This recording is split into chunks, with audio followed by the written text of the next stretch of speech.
What is going on YouTube? This is DBZ439 coming at you with a very interesting competitive deck profile that is Prank-Kids.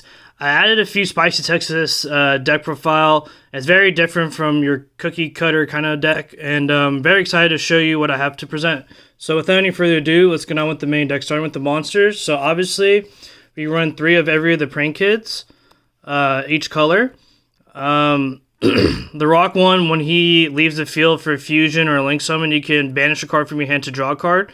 So it's pretty good. Can help you dig for your deck for potentially more hand traps or whatever. Next we play Triple Lampsies. This card burns for 500. And yeah, there's nothing much more to say. And the blue one, when he leaves the field, you gain 1,000 life points. You can also make Toadally Awesome with it. So it's pretty cool. Next we play Triple Fansies. This one's actually pretty nice. This one, when he leaves the field, you can dump a Prank-Kids card and then special summon another Prank-Kids from your deck.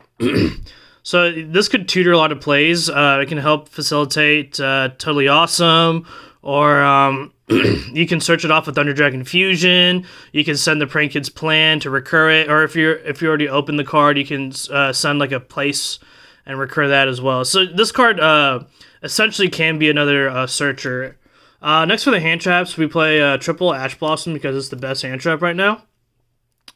Next we play only double Nibiru. Reason is because you want to go first with the deck, and you don't want to nuke your own board. But I mean, going second, like, you're never guaranteed to go first, so Nibiru is always nice. But yeah, anyways, moving on to the other hand traps, we play Triple Gamma. I think Gamma is one of the most powerful hand traps right now. And also, it can act as a call by the grave. You know, if you activate Prank-Kids Place or something like Terraforming and the Ash Blossom or whatever, you can go ahead and Gamma and yeah, and ensure your place. Then you play your driver with it. And next, my interesting tech choice I play is the Dragoon package. So I do play the Red Eyes and Dark Magician. I'll get into that why I play it. It may not be the most optimal option, but I just really like Dragoons, and if a deck can tutor out a lot of monsters, then, you know, it's almost like a why not kind of thing. So anyways, moving on to the spells, we play Triple Prank-Kids Place. It's your Rhoda. It can help you chain block and increase and decrease attack points, so that can be really helpful, especially when getting rid of Dragoons. So yeah, we play 3 of that. Next we play Triple Polymerization. So the ratios for like Polymerization, Pandemonium, and Thunder Dragon Fusion are all up in the air. It's all up to personal choice. But I personally believe that Polymerization at 3 is a must because of the fact that it's the best extender in your deck. And Thunder Dragon Fusion is only good when you set up your graveyard and it's a hard one to return. And you can also dump it with Verte and Anaconda. So you don't really need 3 copies, but if you're really scared of Nibiru, you can always bump up Thunder Dragon Fusions.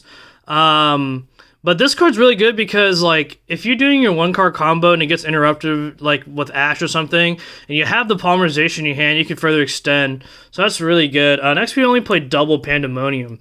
Reason is because for the 1-card combo, it only requires you to use 1. So, like, when you summon Cockle-Doodle-Doo, you search the 1 copy, right? So you don't really need to like have 3. I mean, it's kind of good if you have 3 because, like, if you open the Pandemonium, you can search another card. But the deck space is so tight, like, I had to make cuts somewhere. So this was one of the cuts I had to make. Next for the 1-outs, we played the 1 Prank-Kids Prank-Kids Pranks, excuse me.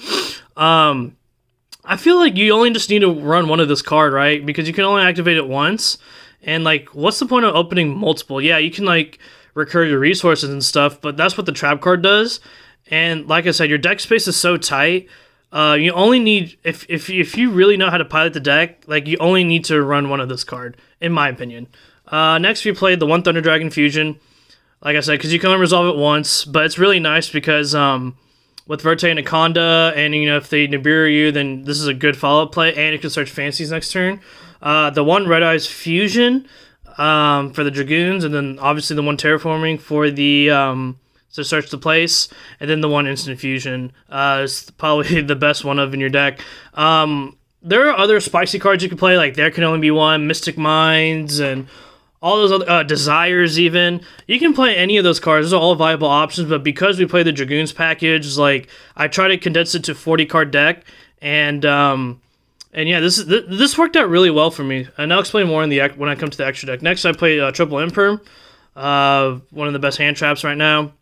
Only bad thing about Imperm in this deck in particular is like when you draw off of like Prank-Kids pranks, you know, you want to draw a hand trap, but drawing into an Imperm doesn't really help you because you already have established field.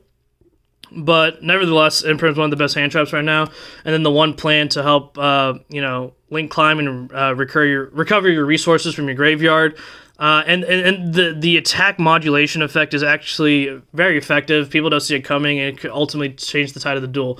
So anyways, that is it for the main deck, guys. Now moving on, we'll start off with the side deck, because I wanted to show something kind of interesting here.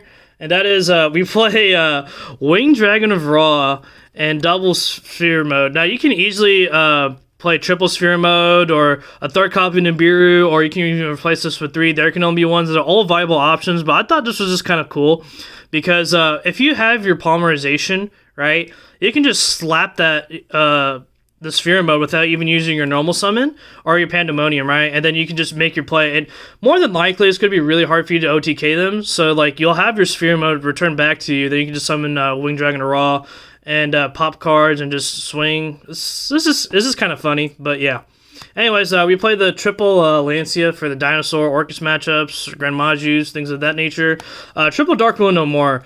Considering to main this card in this deck in particular, just because it's really hard to get over 2-3 negate or even 4 negate boards, you know, with Dragon Links out there, what have you. And so just slapping this card and further along your play is actually really nice. Next, we play Triple Lightning Storm. This deck also suffers from back row floodgates and stuff, so playing Lightning Storm's a necessity. Only way you can remove back row in my deck in particular is through the Roaring-Roaster. Next, we play Triple Evenly, one of the best blowout cards right now. And yeah, I mean, evenly matched is evenly matched. So anyways, moving on to the extra deck. We have the one Roaring-Roaster. Pretty cool. You can tribute this card to draw spell trap cards your opponent controls, so it's Harper's Feather Duster. And if this card gets sent to the graveyard by a proposed card, you can target one card in your graveyard and add it to your hand. So, like, if you play against the Dogmatica matchup, you can send this card from your extra deck to the graveyard to recur a resource. So that's pretty cool. Next, we play Dodo-Doodle-Doo, probably the best Link monster in your deck because it searches a Prank-Kids spell trap card, and then you contribute this card to recur 2 resources from your graveyard to your hand, so that's really powerful. Next, we play the reason why the deck is really good now is the double Meow-Meow that facilitates the 1-card combos. Just link away any Prank-Kids monster and then go off. And then during your opponent's turn, you can banish this card from your graveyard to trigger one of your Prank-Kid Link monster or Prank-Kid monsters effects. So that's pretty cool. Next, we only play the one Bow Wow Bark. So on your opponent's turn, you contribute this card to recur to your resources, and for the rest of the turn, your Prank-Kid's card cannot be destroyed by card effect. You only need to run one of him. You don't need to run more copies of this card. The one Verte Anaconda for Dragoons and sending Thunder Dragon Fusion to summon Butler. And then the one Accesscode Talker to help swing and pop cards and what have you. One Toadally Awesome. You know, double Dropsies can make Totally Awesome, and you can do it before your 5th summon with the correct hands. And then the one Dragoons. You can even have Butler, Totally Awesome, and Dragoons all on the field at the same time. The combo is really hard because you need to open like all the colors and then the Polymerization. But yeah, it can happen though. And also, like, the reason why I kind of like Dragoons is because you're not all the time you'll be able to make Totally Awesome, but you can make this a lot easier because you can just summon Verte Anaconda. So without activating Pandemonium, if you activate Polymerization, you can just summon Dragoons and then do your play safely, right?